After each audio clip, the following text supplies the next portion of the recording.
उस आधार पर लगता नहीं है कि 7 दलों का एक महागठबंधन बिहार में है, एक प्रचंड ताकत है, सारा वोट बैंक ही उधर है जी, कैसे वोट बैंक अपने लिए तलाशिएगा? 80 से 90% वोट वो मेरे साथ होगा, चाहे वहाँ कोई भी लड़ ले। जो सरकारी मेडिकल कॉलेज में पढ़ने के लिए जो पढ़ेंगे, उनको गांव के पंचायत के स्वास्थ्य केंद्र में 5 साल सेवा देनी पड़ेगी जी। क्या उस अमीर बड़े बाप के बच्चे 5 साल गांव में सर्विस करने के लिए जाएंगे?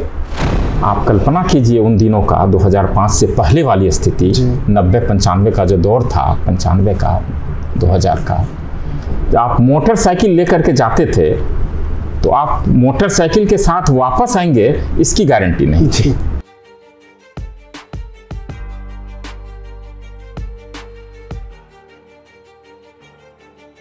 सुपौल में तो चर्चा कुछ और ही है। सुपौल में चर्चा हो रही है कि आप चुनाव लड़ने की तैयारी कर चुके हैं और इसीलिए आपने VRS भी लिया है और इसलिए आप RLD से जुड़े भी हैं और आप चुनाव लड़ने की तैयारी भी कर रहे हैं। नहीं, ये तैयारी नहीं, हम तो आप कहें तो हम माननीय उपेंद्र कुशवाहा जी के बड़ा ही हॉट सीट है और बहुत दावेदारी है वहाँ से, और हमें जो भी जिम्मेदारी देगी जी पार्टी, तो हम उसके लिए तैयार हैं। चाहे सुपौल से लोकसभा के लिए लड़ने की जिम्मेदारी दें तो मैं उसके लिए भी काम करूंगा। और मेरा पहला मकसद है, जो बिहार पिछड़ा हुआ है हर एक मामले में, आप गरीबी के मामले में देखेंगे तो पिछड़ा हुआ प्रदेश है, शिक्षा के मामले में पिछड़ा हुआ है, चिकित्सा व्यवस्था यहाँ चरमराई हुई है, तो इन सभी क्षेत्रों में काम करने की आवश्यकता है जी। विशेष करके किसान की अवस्था जो दयनीय है, उस पर बहुत ही चिंतन करने की ज़रूरत है।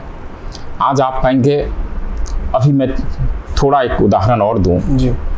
हमारे क्षेत्र में गंगा के उस पार आप 8-10 जिला में, बिहार के उत्तरी पूर्वी भाग में विशेष करके अभी मक्का की खेती बहुत हो रही है कई साल से, 15-20 साल से। रबी क्रॉप्स जो है, जो अक्टूबर-नवंबर में फसल लगाते हैं, अगर किसी के पास 5 एकड़ ज़मीन है तो 3 से 4 एकड़ ज़मीन में वो मक्का ही लगाते हैं जी। और निश्चित रूप से सरकार की खरीदारी भी मक्के की नहीं है जी।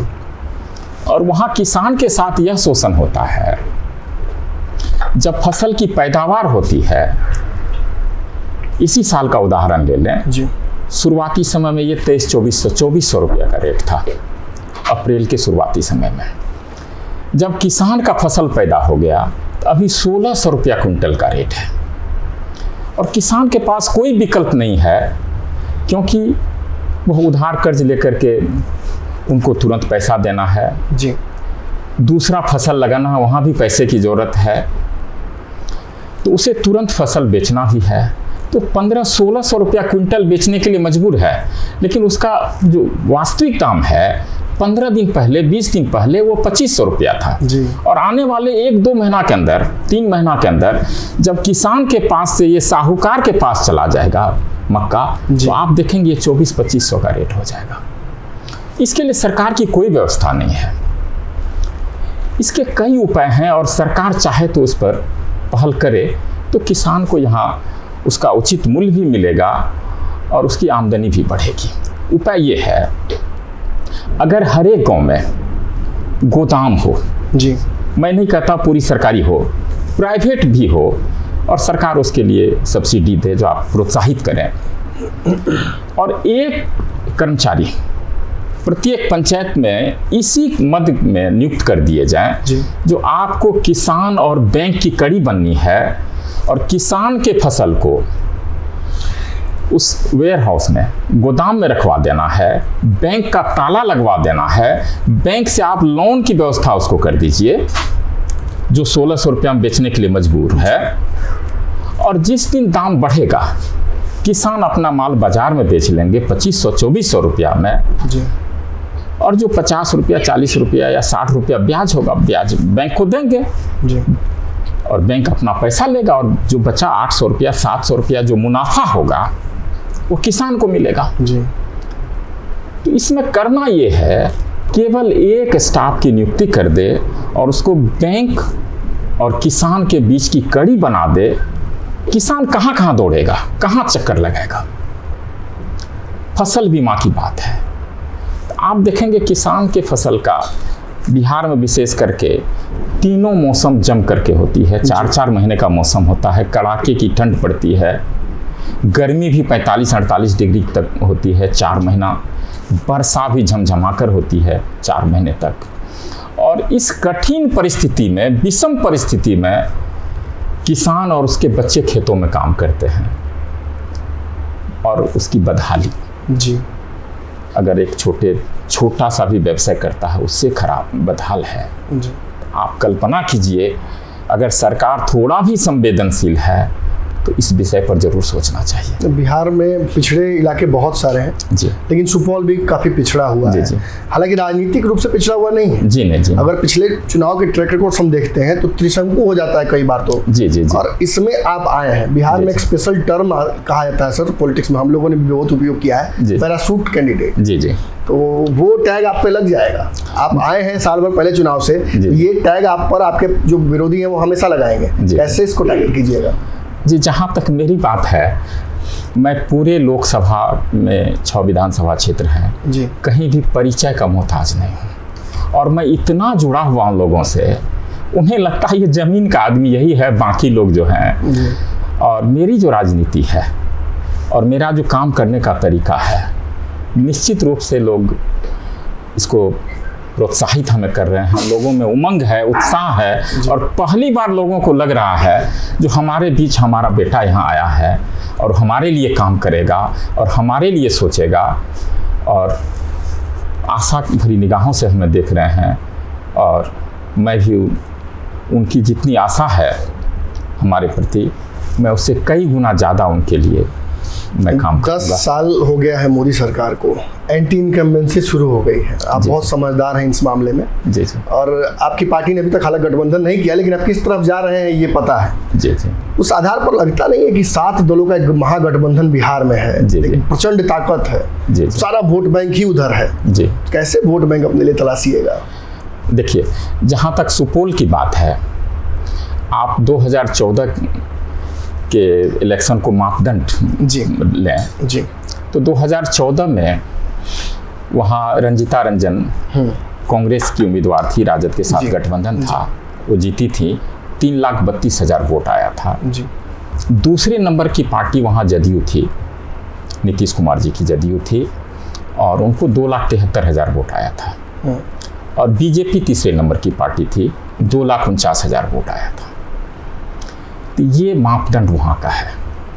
मेरे आने से ये है, मैं कुशवाहा समाज से हूँ और कुशवाहा समाज का वहाँ 2.5 लाख वोटर है जी सुपौल में। ये 2009 से पहले, परिसीमन से पहले 2 विधानसभा क्षेत्र अररिया में आता था, लेकिन परिसीमन के बाद जो छातापुर और त्रिवेणीगंज सुपौल से जुड़ गया जी, यहाँ मुस्लिम और यादव, अगर मैं जाति की बात करूँ, जी, जो सबसे बड़े आबादी है, वोटर्स हैं किसी एक दल का, तो कुशवाहा का है जी। और कुशवाहा समाज वहाँ पहले से भी जदयू के साथ कनेक्ट था। इस बार निर्णायक होगा कुशवाहा और समाज। अभी जो स्थिति है कुशवाहा समाज की, मेरे आने से जी, मैं मानता हूँ 100% कहना बड़ी बात होगी, 99% कुशवाहा जो है हमारे साथ हैं जी। और वो हमें उस निगाह से देख इस रहे मामले हैं। में उपेंद्र कुशवाहा बहुत सफल रहे हैं, उन्होंने कुशवाहा समाज को दूसरी जागृत बात कर दिया है, वहाँ और भी जो समाज के लोग हैं, जी, पिछड़े समाज के लोग हैं, अति पिछड़े समाज के लोग हैं। वहाँ सहनी समाज की अच्छी आबादी है, दलित महादलित हैं, और आप देखेंगे जो अति पिछड़े में वहाँ मंडल हैं और उसी में कामत हैं और ये लोग। तो नीतीश जी के पास अब वो कोई वोट नहीं रह चुका है। और हमारा जो व्यक्तिगत रिलेशन है उन लोगों से, विशेष करके सहनी समाज और धानुक समाज, कुर्मी समाज, जो कुर्मी तो वहाँ नहीं है, जो केवट हैं, तो हमारा इस तरह का है जो 80 से 90% वोट वो मेरे साथ होगा, चाहे वहाँ कोई भी लड़ ले। तो आप ये पाएंगे, निश्चित रूप से आपने कहा जो हॉट सीट है, लेकिन सभी समाज के लोग, अगड़े पिछड़े सब मिल करके आज बैद्यनाथ मेहता के साथ हैं। और उनको लग रहा बैद्यनाथ मेहता के रूप में हमें एक आवाज़ मिल गई है और ये हमारी आवाज़ को दिल्ली तक ले जाएंगे और निश्चित रूप से समाज का विकास होगा, किसान की स्थिति सुधरेगी, रोजगार का सृजन होगा जी, लोगों की आमदनी बढ़ेगी, शिक्षा व्यवस्था में सुधार होगा। और गरीब के बच्चे, मैं एक विषय पर और बोलना चाहूँगा। जी, गांव के बच्चों को लगता है सभी बच्चे उस सरकारी स्कूल से पढ़ करके, गरीब के बच्चे सरकारी स्कूल में ही पढ़ेंगे जी। क्योंकि प्राइवेट स्कूल में सभी पढ़ा नहीं पाते हैं। तो सबका सपना होता है हम डॉक्टर बने, इंजीनियर बने। जी, लगभग 10,000 सीट होती है हर एक साल सरकारी मेडिकल कॉलेज में, जी, और आप अभी जो पाएंगे 1000 बच्चे जो हैं, 1000 बच्चे भी गरीब के नहीं होते हैं, उसमें किसान के नहीं होते हैं, क्योंकि उनका कंपटीशन उन लोगों से होता है जो शहरों में रहते हैं, बड़े बाप के बेटे हैं, जी, रात दिन जो है उन ट्यूशन पढ़ते हैं, कॉन्वेंट स्कूल में पढ़ते हैं, इंग्लिश मीडियम स्कूल में पढ़ते हैं। तो उनका अगर कंपटीशन उस गांव के बच्चे से हो जो खेतों में भी काम करते हैं, माँ बाप के साथ खेत में भी काम करते हैं, मवेशी को भी देखभाल करते हैं, सरकारी स्कूल में पढ़ते हैं, तो वो कैसे कम्पीट कर पाएंगे उस बड़े बाप के बेटे से? जी। तो रिजल्ट ये है, जो 1000 बच्चे जो हैं गरीब के होते हैं, तो 9000 बच्चे अमीर लोगों के पढ़ते हैं उस सरकारी मेडिकल कॉलेज में, लगभग फ्री में।